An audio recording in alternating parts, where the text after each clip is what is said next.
My name is Meg Kerr. I'm the policy director. Yeah, let's move away from the bus. The policy director of the Audubon Society of Rhode Island and with the Green Infrastructure Coalition, and just wanted to thank everybody for joining us here today. This is fabulous. So we're going to go on a tour. Amelia and Alicia are leading the tour, and we're going to start here at the Steelyard. We're going to go to Olneyville. We're going to see some places where green infrastructure is installed and where it's being planned. We're going to go back to the Rhode Island Foundation after the tour. River Watershed Council. I'm Amelia Rose from Groundwork Providence. We've set up your tour today. We will be your tour guides. Fortunately, since we don't know every single thing about this site, although I used to work here for 8 years, we have Sally, where are you? I'm right here. Oh, there you are. And John Ford. Sally's from the Steelyard. John Ford was instrumental in designing the green infrastructure on this site. So we chose this site just so you could get a big picture of every possibility of what green infrastructure could look like. Because while we're planning to install a lot of it, we don't have a lot installed yet. So we wanted to show this awesome example to you. So I'm going to turn it over to Sally and John. Sure. Good morning, everybody. I'm so glad you're here. I'm Sally Turner, Development Director here at the Steelyard. It's nice to see all of you.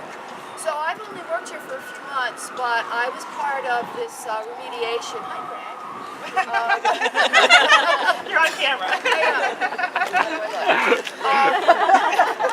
I was with Groundwork for many years. I still serve on their board, so I've got about 17 years of tenure there.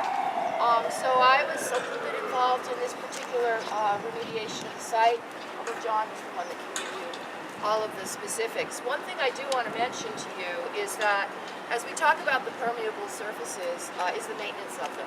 So we've got vacuum, for lack of a better word, coming in here in the next couple of weeks, because you have to, on a regular basis, make sure that these surfaces are free of the type of debris that can clog it, that can prevent it from doing its work. So don't mind some of the debris that's around. To be here, this is such a perfect place to start for a tour of green infrastructure because this site does so much more. I think it's important for those of us that are pushing for green infrastructure to look at the interrelated benefits. So we can talk about the technical details. You're standing on green infrastructure right now, but I think part of the point is that maybe some pieces of it you don't necessarily realize is green infrastructure because it helps support the creation of this amazing, wonderful place. Really, it's designed to the context of the place. It helps reinforce what this place is. And as Sally said, this place is such a great social connection. It's a nexus for the neighborhood. It's an outdoor living room. There are events here, huge events. Who's been to one of the big events here? The Iron Pour, the car show, all that cool stuff. So it needs to reinforce this place as a living room, big and small, and be a series of smaller spaces that reinforce what people do here. They work here, they socialize here, they have a couple drinks here, they party here, all that cool stuff. So I think when we think about green infrastructure, this is such a perfect example of that. Environmental remediation, stormwater filtering, getting stormwater in the ground, but also reinforcing place. I think that's a big part of why it's won so many awards, and it's such an amazing example across the country, worldwide really, of green infrastructure. So they had designed this place to serve all of those functions, from environmental remediation, capping of soil, it's a brownfield, and green infrastructure, getting cars, trucks, deliveries circulated through the site. So they had this amazing design that is pretty much what you see here. The challenge that we were facing and they were facing for years before I was involved, is really a typical green infrastructure challenge of Providence and urban places across the country. So we're dealing with combined sewer overflow issues where Narragansett Bay Commission doesn't want to see stormwater runoff in their system. You've probably heard of the many, many millions of dollars spent on the overflow tunnels to help reduce the problem of when it rains, the wastewater treatment plant gets backed up and we see overflows into the river, into the bay. So they don't want to see any stormwater runoff in the combined sewer system. And at the same time, we're dealing with contaminated soil, probably not a big surprise looking around at what this site was for decades before it was purchased as a nonprofit art center. So DEM didn't want to see that stormwater runoff infiltrating into the ground, having potentially a negative effect on groundwater. So we're left with this scenario, and it's really across the city. Where does the stormwater then go? So there are many ways to deal with it. Here we wanted to infiltrate as much as we possibly could if it was safe. It was found to be here okay for infiltration. A lot of the sites, and I'm not sure if you'll see any today that have liners, but basically any stormwater, any green infrastructure best management practice or tool like bioretention or like permeable pavement is either infiltrating, in which case that stormwater, that runoff stays on the ground, stays on the site, doesn't leave the site.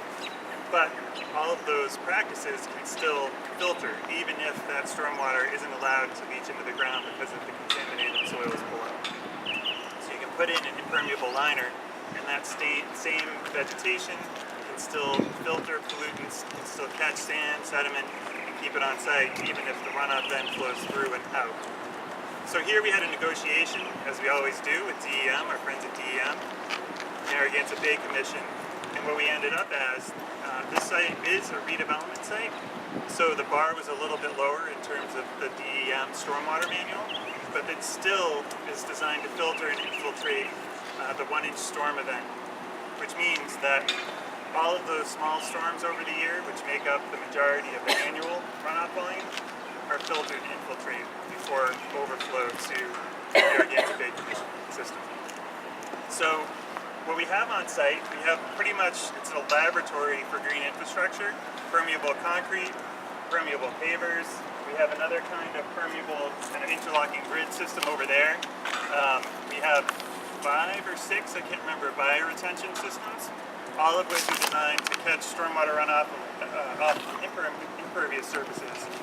And they're designed to be just 6 to 9 inches depressed instead of the typical kind of parking lot berm landscape island. So that stormwater runoff gets caught into those little pockets, goes into the ground. When it rains really hard, they're designed to fill up, and you can't see them because the vegetation is pretty well filled in today. But there are overflow structures, so small catch basin kind of structures, but they're set up above the bottom. So it only goes in there when it fills up in a really large, and then there's a pipe that connects to Sims Avenue stormwater system. And on a site like this was 5-6 years ago now. I think it's working pretty well. So it keeps over 90% of stormwater on site, helps to serve, to create a place. All of the plantings you see, it was Kaki and Klopper Martin's idea in the bios for that to serve as an urban wild. So it's an urban wild mix, which is really cool because I think green infrastructure is especially valuable aesthetically in a place like this because it's a real counterpoint to all the post-industrial brick and steel. It's greener than green here, and they kind of embrace that. So it's not the typical planting scheme. So maybe we take a walk that way. Are there any questions?